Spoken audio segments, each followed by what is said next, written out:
जय श्री कृष्ण। जय श्री कृष्ण। अभी पिछली कथा में हमने सुना ध्रुव जी की अखंड तपस्या से, अखंड योग से सारे जगत का श्वास प्रश्वास रुक गया। देवता लोग भगे भगे आए तो भगवान विष्णु कहे कहीं डरिए नहीं।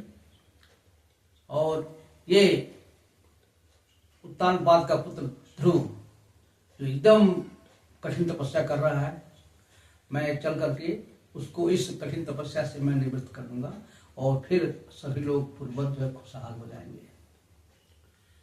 अब इस समय उस मधुबन में ध्रुव एकदम उस जो भगवान की छवि का ध्यान कर रहे थे लगातार, और ओम नमो भगवते वासुदेवाय ये मंत्र का मानसिक जाप करते हुए और भगवान की उस सामने सूरत छवि का ध्यान था। तब तक क्या होता है, जिस स्वरूप के परमानंद स्वरूप से वो ध्यान लगा रहे थे वो छवि जो है उनके ध्यान से हट गया।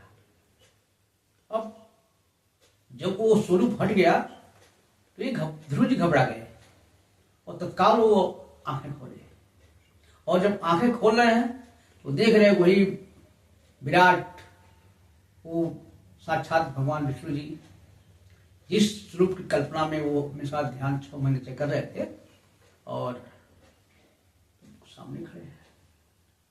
अब एक टक ध्रुव जी उनको प्यार से देखने लगे, जैसा लगा कि उन नेत्रों से उनको पिटाएंगे, ऐसा लगा कि जैसे उनको आलिंगन कर लेंगे, लेकिन उनके पास वो शब्द नहीं थे। क्या कहें, भगवान समझ गए कि ध्रुव हमारी स्तुति करना चाहता है, लेकिन उसको कहने के लिए के पास ज्ञान नहीं है, शब्द नहीं है। तो क्या किए, वो अपना शंख जो है ध्रुव के गाल से स्पर्श करा दिए। अब शंख का स्पर्श करते ही ध्रुव को दम वेदमयी दिव्य वाणी जो है को प्राप्त हो गई और कहे, प्रभु आप कृपा से जो मेरी वाणी सोई हुई थी उसको ज्ञान हुआ और मुझे जीव तथा ब्रह्म का फर्क क्या है ये महसूस हो गया। प्रभु आपके दिए हुए ज्ञान से ही ब्रह्मा जी इस सारे संसार की सृष्टि करते हैं। प्रभु मैं आपको बार बार मैं आपको प्रणाम करता हूँ। प्रभु आपकी माया ये अनंत गुणों वाली है और उसी माया को स्वीकार करके आप इस संसार की सृष्टि करते हैं, संचालन करते हैं और भरण पोषण करते हैं, संहार भी करते हैं। प्रभु आप महान हैं।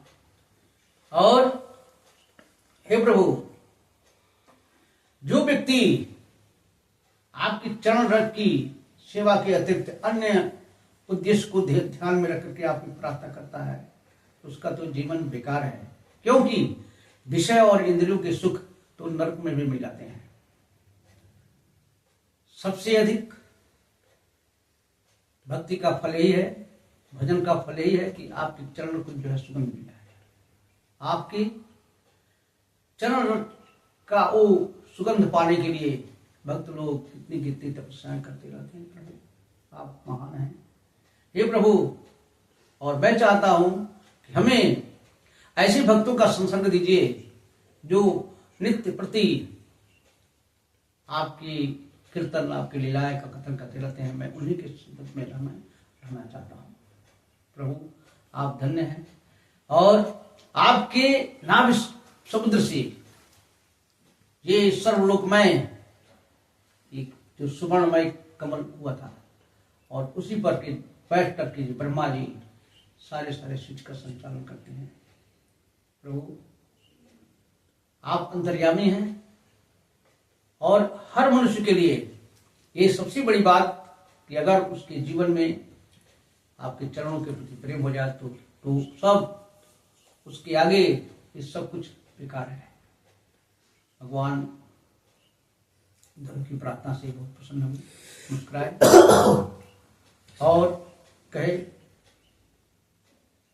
तानपाद, हे राजकुमार, मैं तुम्हारी मन के संकल्प को जानता हूं, और यद्यपि ये मनुष्यों के लिए बहुत ही दुर्लभ है, बहुत ही कठिन है, आज तक इस लोक को किसी भी नहीं पाया, लेकिन मैं तुम्हें वह ध्रुव लोक प्रदान करता हूं। ये लोक सबसे सबसे सबसे ऊंचा है, और इसके चारों ओर इतनी सारी जो है ग्रह नक्षत्र, कश्यप मुनि, अग्नि, सारे लोग परिक्रमा करते रहते हैं, और सारे विश्व का नाश हो जाने पर भी जो है ये तुम्हारा लोक जो है ना, ये ध्रुव लोक कभी नष्ट जो है नहीं होता है। और इतना करते बात से जो है ये विष्णु भगवान अपने लोक को अंतर ध्यान हो गए। अब भगवान शिव बर पा गए, उनको घर जाना था, लेकिन ध्रुव जी उतना कुछ वो बहुत ज्यादा प्रसन्न नहीं हुए। उनको अफसोस होने का, वो सारे जो है मुक्तिदाता हमारे सामने आए और मैं कुछ ही जो है संसारिक ही करता रह गया। तो इस पर विदुर जी मैत्रेय से पूछे, ऐसा क्यों हुआ? तो मैत्रेय जी उनको समझाते हैं कि जिस समय तक वो ध्यान तपस्या कर रहे थे, तो उनके मन में मनोमालिन्यता थी। उनके मन में जो है अपनी माता इस रुचि के प्रति द्वेष था, और वो यही समझ बैठे थे कि हमारा जो भाई है उत्तम है, यही हमारा शत्रु है, इस कारण से तो जो है हमको जो है बैठने को नहीं मिला। लेकिन जब भगवान का दर्शन हो गया तो उनका मनोमालिन्य जो है दूर हो गया। इसके बाद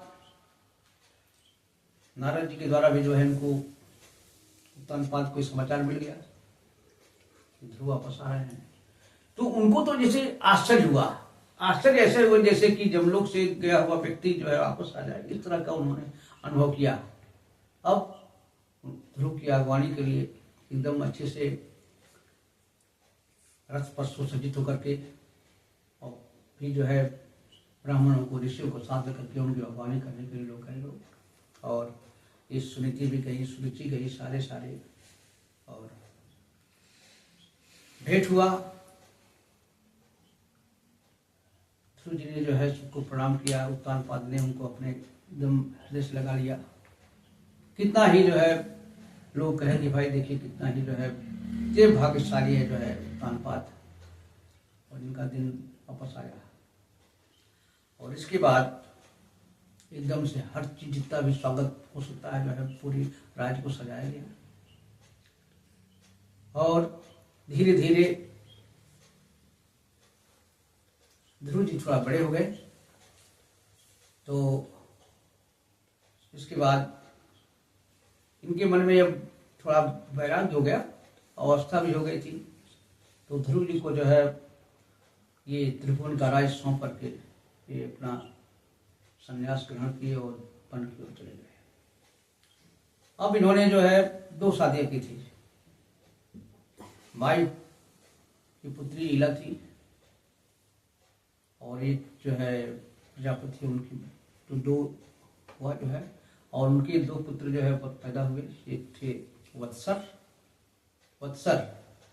और इस प्रकार भगवान ने उनको ये वरदान दिया था कि जाओ और तुम 36,000 वर्ष तक इस पृथ्वी पर शासन करोगे, और 36,000 वर्ष तक आपके इंद्रियों में कोई भी जो है मतलब कमी नहीं आएगी, और समय आएगा कि तुम्हारा भाई इच्छुक के द्वारा मारा जाएगा। ऐसी भविष्यवाणी जो है भगवान पहले से जो है करते थे। तो ऐसे ही हुआ। गया था मेरा भाई उत्तम शिकार खेलने के लिए हिमालय पर्वत की तलहटी में, और वहां पर जो है एक बलवान यक्ष ने जो है उनको मार दिया।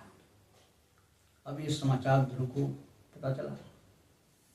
अब उनकी क्रोध का पारावार नहीं रहा। ध्रुव जी अपने दिव्य रथ को लिए और अपने अपने दिव्य धनुष बाण को लेकर वो चल दिए और वहां जाते ही अपना युद्ध करने के लिए, ललकारने के लिए अपना शंख जो है बहुत दिव्य से जो है उस जो है ये जो अलकापुरी थी ना हिमालय की घाटी में, वहां बजाए। अब यह दिव्य शंख की ध्वनि सुन करके तो यक्ष की पत्तियां तो सारी तो डर गई, लेकिन वो उनसे नहीं सहन हुआ और वे सारे लोग जो आ गए। अब ध्रुव जी ने क्या किया, एक पार से 3 बाण निकाले और 3 बाण जो है इच्छुक के मस्तक पर जो लगे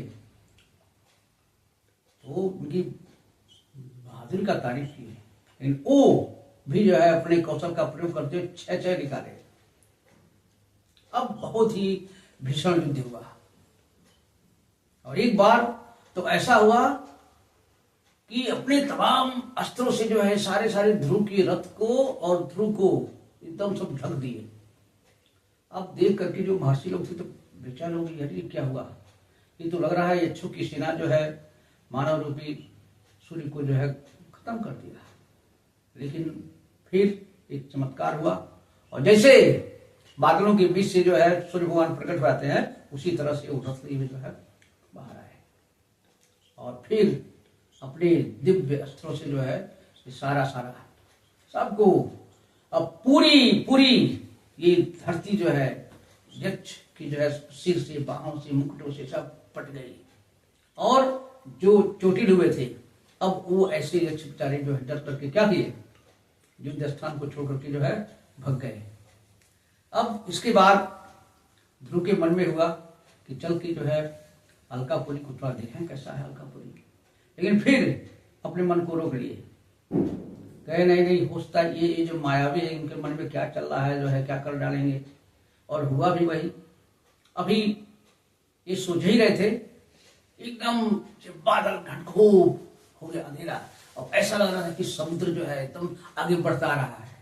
और उन्होंने क्या किया, ये कटे हुए धड़, ये पीप, खून प्राय सब बसा होने लगी फिरा, और तरह से जो है सिंह, हाथी, वो उनको डराने के लिए। अब जो महर्षि लोग थे कहीं तो बड़ा अनर्थ है, तो बहुत ही मायावी जो है उनको खत्म करने के लिए, डराने के लिए उसका उपयोग कर रहे हैं। तो वो लोग ध्यान करने लगे, तभी इनको भी हुआ और ध्रुव जी ने जो है आचमन किया और नारायणास्त्र का आवाहन किया। अब एकदम हंस के पंखों वाले जो नारायणास्त्र निकले और तमाम सारे कुछ तमाम खत्म कर दिए। युद्ध जो है अब भयंकर चला और इसके बाद इनके जो प्रदाता थे मनु जी, इनको मनाने के लिए आएंगे और आगे का कथा पुनः जो है हम अगले वीडियो में। जय श्री कृष्ण।